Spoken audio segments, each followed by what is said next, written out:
Hello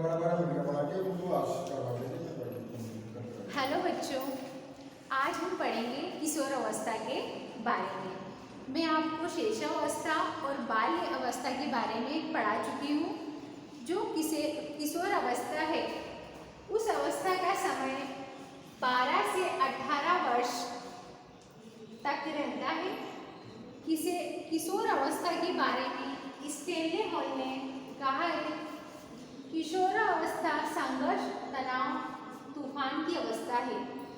जो किशोर रहते हैं उनमें संघर्ष और तनाव की अवस्था रहती है, क्योंकि उन्हें उनका जो कैरियर है वो भी बनाना होता है, शिक्षा में ध्यान होता है, घर परिवार की तरफ ध्यान। तो ये सब क्या है, उनके जीवन में एक तूफान आता है।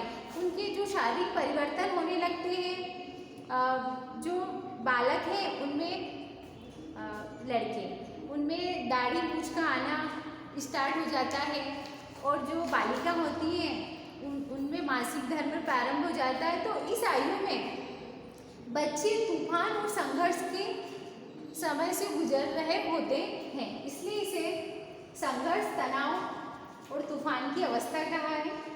फिर रोशनी से कहा है, किशोर अवस्था एक नया जन्म है जिसमें उच्चतर श्रेष्ठतर मानव का निर्माण होता है। हमें अपने भविष्य में क्या बनना है, ये हम किशोर अवस्था में आकर तय कर लेते हैं। अगर हमें डॉक्टर बनना है तो हम साइंस लेंगे, तो ये जीवन निर्माण का काल है। अगर हमें मैथ्स लेनी है तो हम इंजीनियर बनेंगे, तो ये क्या है, एक निर्माण की अवस्था है। जब बालक उसे भविष्य में क्या बनना है, इसका निर्धारण वह किशोर अवस्था में ही कर लेता है। किलपैट्रिक ने जीवन का सबसे कठिन काल कहा है। जो हमारी शैशवावस्था और बाल्यावस्था है वह तो आसानी से निकल जाती है, लेकिन हम जैसे ही किशोर अवस्था में आते हैं तो उसमें शारीरिक परिवर्तन भी होते हैं। उसके साथ साथ बच्चे जो रहते हैं उनको अपनी कैरियर की तरफ भी ध्यान देते हैं। तो यह अवस्था जीवन का सबसे कठिन काल है, जब उसे अपने संबंध में निर्णय लेने होते हैं कि उसे आगे जाके क्या बनना है। तो जो किशोर अवस्था, उसके संबंध में जो हड्डियां होती हैं उनकी संख्या 206 हो जाती है किशोर अवस्था में आते आते। और जो जीवन दर्शन है और भक्ति भावना की, जो भक्ति भावना उनमें उत्पन्न होती है। आपने देखा होगा कि जो किशोर रहते हैं तो जगह जगह वो गणेश जी के पंडाल या फिर दुर्गा माता, तो ये सब क्या उनमें भक्ति भावना आ जाती है। वो जीवन दर्शन के प्रति अग्रसर होते हैं। वीर पूजा, मतलब वो कोई भी एक्टर को अपना मान लेते हैं, एक्टर हो सकता है, या किसी को भी अपना आइडियल मान सकते हैं कि मुझे इसके जैसा बनना है। तो वो कहलाती है वीर पूजा, कि वो आगे जाके उसे क्या बनना है तो वो उसी को ध्यान में रखते हैं कि मैं इस प्रकार से कार्य करके मैं यह बनूंगा। 16 वर्ष की उम्र में लड़कियों की हाइट और हार्मोन्स वह निर्धारित हो जाते हैं, और जो बालक रहते हैं लड़के, उनके 18 से 21 वर्ष तक उनकी आयु सामान्य हो जाती है। अपनी निर्धारित आयु तक निर्धारण हो जाता है कि अब इनकी आयु इतनी ही रहनी है। संवेग स्थिर हो जाते हैं। जो संवेग रहते हैं शैशवावस्था में और बाल्य अवस्था में, युवा अवस्था आते आते उनकी संवेग स्थिरता प्राप्त कर लेते हैं। जो किशोर अवस्था है उसे और अन्य नामों से जाना जाता है, जो है इसके उपनाम किशोर अवस्था के, अटपटी आयु। ये क्या है, जो किशोर अवस्था है वो अटपटी आयु है, क्योंकि इसमें लड़के और लड़कियां दोनों का शारीरिक परिवर्तन होता है। तो यह अटपटी आयु कहलाती है। संवेदनशील होते हैं, उन्हें हम जरा सा भी डांट दें तो वो बुरा मान जाते हैं।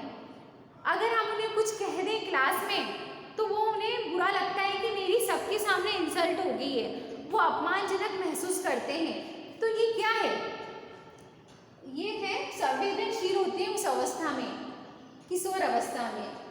सामाजिकरण की आयु,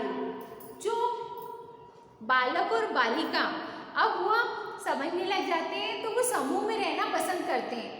किसी एक को वो अपना एक घनिष्ठ मित्र बना लेते हैं, फिर वो उसी के साथ अपना अधिकतर समय बिताते हैं।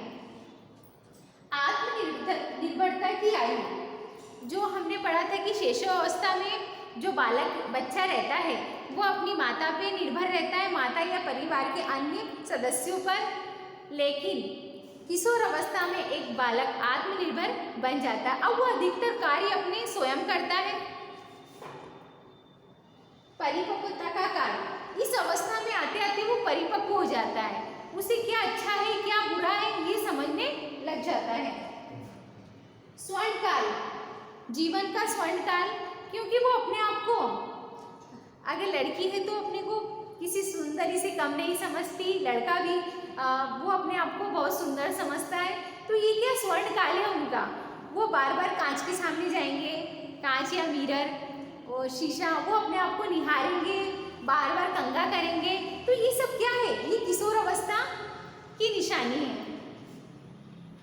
सुंदरता का काल, सुंदरता का काल, वो अपने आप को सुंदर समझते हैं और वह अपने ऊपर ध्यान ज़्यादा देने लग जाते हैं।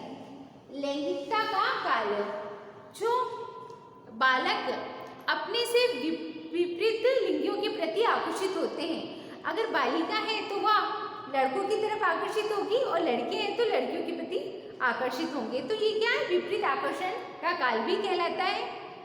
तो जो किशोर अवस्था होती है उनमें शिक्षा इस प्रकार से बच्चों को दी जानी चाहिए। उन्हें गणित, सामाजिक, हिंदी, जो भी वो सब्जेक्ट अपना लेना चाहें तो उन्हें उस प्रकार की शिक्षा देनी चाहिए और साथ साथ में पाठ की सहगामी क्रियाएं भी उनसे कराते रहना चाहिए, ताकि उनका ध्यान पढ़ाई के अलावा पाठ्य सहगामी क्रियाओं में भी लगे। थैंक यू बच्चों।